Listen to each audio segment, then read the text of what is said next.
Battlefield, one of my favorite gaming franchises of all time, has brought some of the most impressive maps to multiplayer gaming. And with that, it's also brought some crazy maps that broke all the rules of what you would expect to find in a multiplayer game. I'm talking armadas of naval ships and all-out naval warfare in a first-person game, insane cliff-jumping sequences, cannons that can launch soldiers across the map for aerial insertions, and more. Let's take a look at the craziest maps that Battlefield has ever made.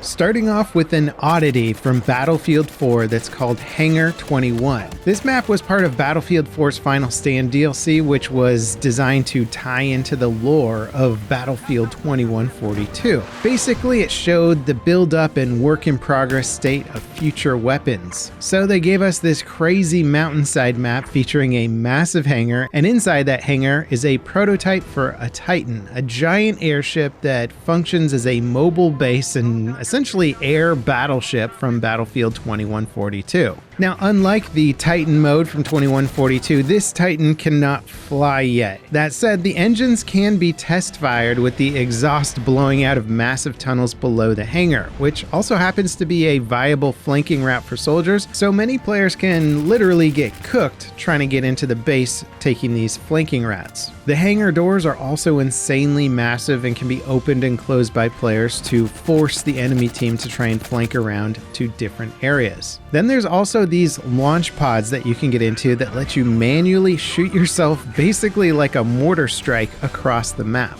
These are clearly referencing the APC-like vehicles from the Titan game mode in 2142, where players would launch out of the back of these APCs way up into the air to land onto the Titans. Then of course around the map you can also pick up the Rorsch Mark I railgun. This map is truly bizarre because it is a Battlefield 4 map, which is essentially modern military warfare, but it's got all these crazy experimental and prototype weapons in it. As for how it actually plays, it can be a bit rough since there's tons of elevation changes that give snipers an insane advantage here, and with little in the way of cover to protect yourself, it can be challenging for anyone who doesn't love sniping. That said, the sheer spectacle of the map certainly makes it very memorable.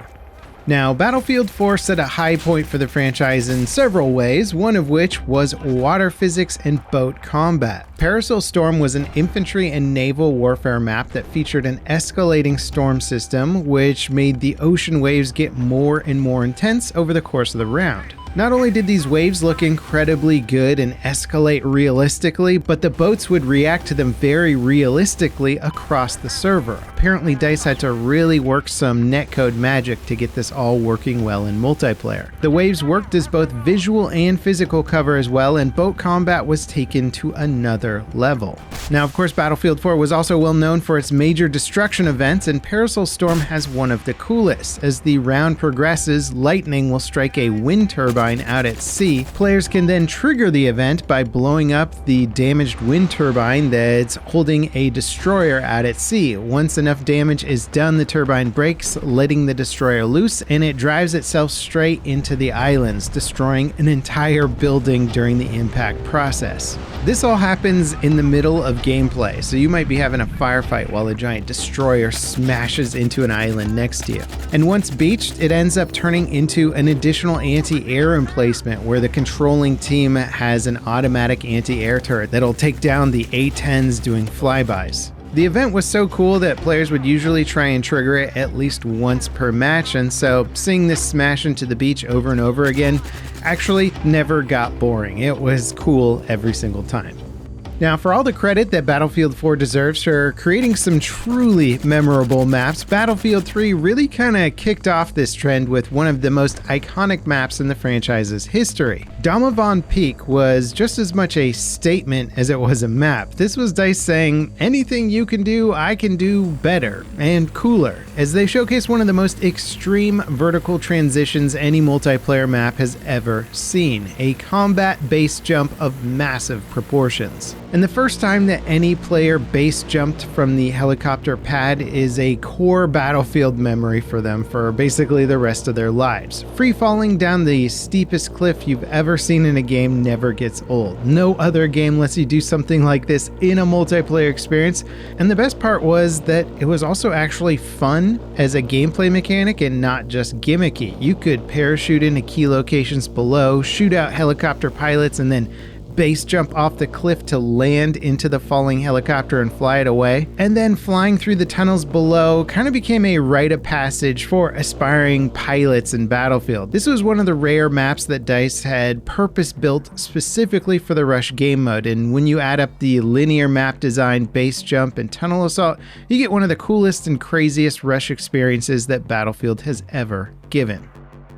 Now, while Battlefield 3 might have impressed with scope and scale, offering some of the biggest maps that the franchise has ever seen, it also had some of the smallest maps as well. The Close Quarters DLC for Battlefield 3 was a collection of insanely small maps that took the chaos of combat and just dialed it to 11. And they also featured some really impressive environmental storytelling at the same time, with every map packed with tons of details and hints at a larger conflict roaring in the background. Of these small maps, the fan favorite quickly became Zeba Tower, a rooftop firefight on a skyscraper that was just pure insanity. Battlefield 3 was an interesting game in that consoles could only support 24 players at the time, but PC could push it to 64. And Zeba Tower, whether or not it was made for 64 players, became a spawn, shoot, die, repeat experience that just couldn't be beat. It even featured some pretty decent wall destruction, allowing players to move through the map in less expected ways. Though with 64 players, any sense of pathing kind of breaks down into just a pure chaotic fest. Now, one of the issues with BF3 was that the official servers ran at 30 Hz, and the game itself sent updates at 10 Hz. And while this netcode wasn't particularly great, it didn't affect some of the larger maps as much because this sort of slower pace, longer range gameplay made it less noticeable. But when you were thrown into crazy close quarter DLC, you were lucky if all you did was die around corners. It's kind of funny to think that DICE's ambitious map design outpaced their network tech at the time.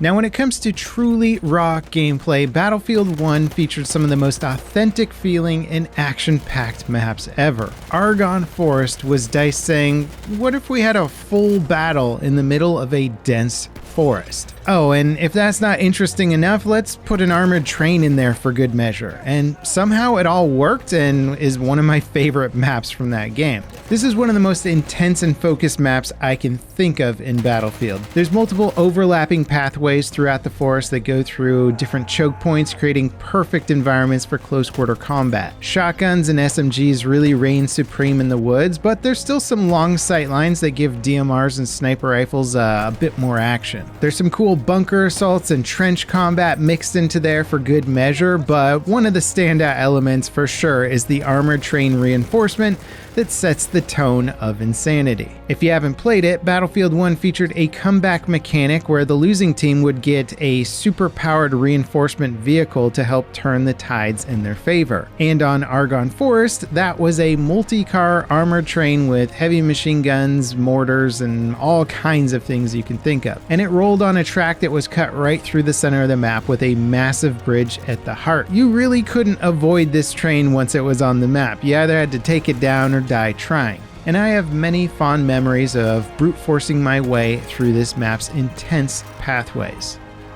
Now, Heligoland Bight is another Battlefield 1 map that leaned hard into one particular aspect of World War I, which was naval combat. And it was amazing. The map is mostly a massive open ocean surrounding two islands. The huge scale combined with the plethora of naval and air vehicles made it one of the most balls-out naval combat experiences maybe ever in gaming. It reminds me a little bit of DICE's original Battlefield game, Battlefield 1942, where they were experimenting with massive naval battles as well. In this map, each team can get an Iron Duke class dreadnought battleship. They also get multiple destroyers, combat blimps, which are crazy and can shoot down incoming planes, and a fleet of torpedo boats. The HQs are anchored warships that have their own complement of anti-air and ship weapons. This map is wild. It literally gets its own custom vehicle, and when the vehicle combat kicks off, there's nothing else like it. It truly does look like open seas naval combat with boats, airplanes, and even land cannons firing into the ships. It's absolutely insane.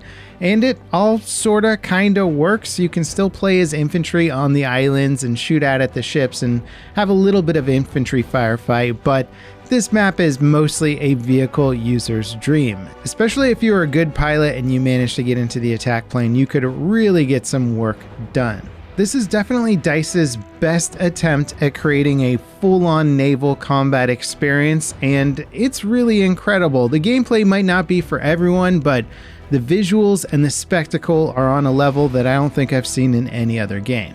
Now, for all its faults, Battlefield 2042's crazy attempt to make a 128-player Battlefield work led to some of the craziest spectacles that I've ever seen in the franchise. One of which was the map Breakaway, a truly massive glacial map. It featured a mountaintop base that you could dive bomb off of, kind of Damavand Peak style, but ×3. If you pick Sundance as your specialist, you could practically wingsuit your way across the entire map. It also had a ridiculously huge ice shelf that ended up being a major point of conflict, with players wingsuiting off the cliffs onto the oil rig and players down below. The spectacle and scale was something I'd never seen in a game before or since. Eventually, this map got a bit of a rework, which opened up some big glacial ravine fights as well, leading to some insane vertical gameplay that you really won't find in any other map. And for all of its faults, 2042 really had some crazy map ideas. They really experimented a lot with verticality and scale, and I did appreciate that side of the game.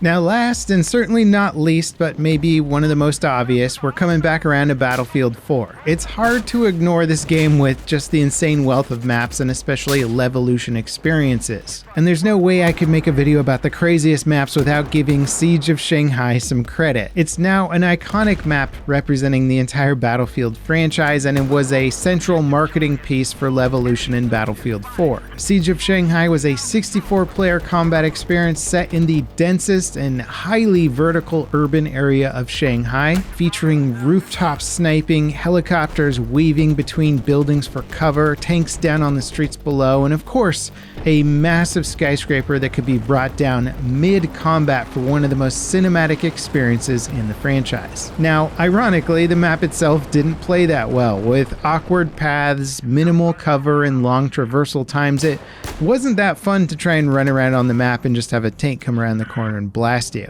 In fact, it played even worse once the skyscraper came down, yet it still remains one of the most popular maps due to that single Levolution event, which I still don't think the franchise has topped yet. Now, those are some of the craziest maps that come to mind when I think of just wild maps that really stand out from the bunch, but I'd be curious to know if you guys have some maps that you think are even crazier than this. Battlefield at this point has so many different maps that they've made and so many crazy experimental ones as well. It's entirely possible I'm overlooking a few. I'd love to hear your thoughts in the comments, and if you enjoyed this video, don't forget to drop me a like, subscribe for more content like it. And if you want to see a little bit of behind the scenes on what it takes to make some crazy maps, check out the latest devlog for C-Beams. This is a spaceship action RPG that I'm developing with a small group of people. We're well into the game design process. I am absolutely loving making my own video game, and I wanted to share the process with you guys. I think you'll enjoy the video. As always, thanks for watching, and I'll see you next time. This is Level Cap, signing off.